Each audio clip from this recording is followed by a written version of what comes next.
The 15-minute method, the surprisingly simple art of getting it done, started because I was talking to so many people who felt so overwhelmed, who felt so burnt out, who have a lot of ideas but aren't moving forward on them, and just have this feeling of like, really, is this it? Like, I'm busy all the time and I don't really feel like I'm making progress in my life. I don't feel satisfied. I don't feel happy.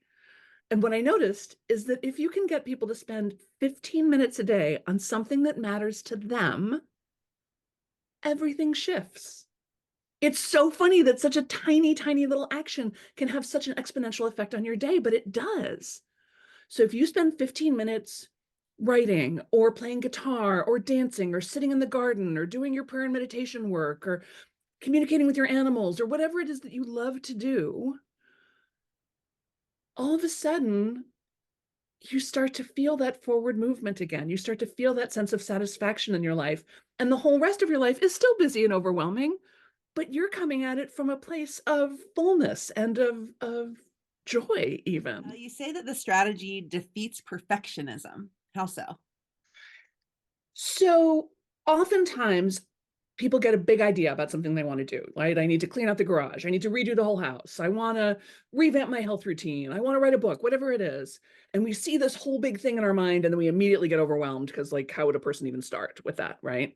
Or we keep waiting for the time, right? Well, when I have a whole weekend free. Well, when I have 3 months off. Well, when I retire. Well, when the kids are, okay, stop waiting. Stop waiting because the time is now. We only have right now, right? We all know that secretly. We only have right now.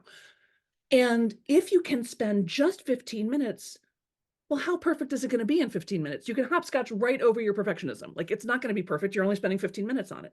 And then you're going to do it again tomorrow and the next day and the next day and the next day and the next day.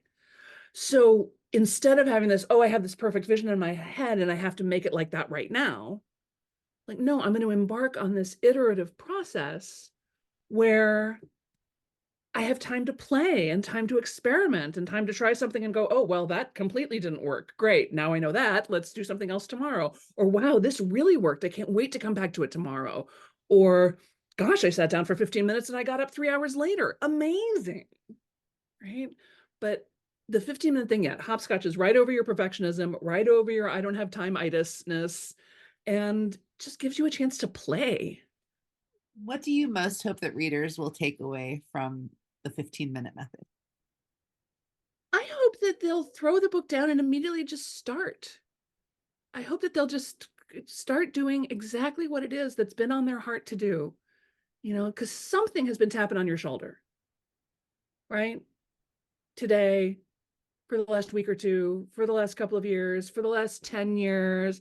I started teaching a course called Super Secret Book Writing Club. And I asked people when I was talking about it, I said, so how long have you been thinking about this book? And over 50% of them had been thinking about it for more than 10 years. That's a long time. That's a long gestation period. And you've had a lot of other ideas that have like come and gone that you're not thinking about anymore, but there are some that persist. And that is your engraved invitation from God. Like, you're like, I don't really know if it's right for me. I don't know if I'm ready. No, believe me, it's right for you. You're ready. That's it. That's all anybody gets. One of the things I talk about in the book is there's no such thing as a good idea. There's only ideas. We only find out if ideas are good later. It's like confidence. You're not going to have confidence before you start. You can only have confidence later, after you've done it. That's where we get confidence from, is from doing things. So don't wait to have confidence. Don't wait to be ready. Don't wait to think if it's a good idea. I want the people who read the book to just start spending time on the things that matter to them.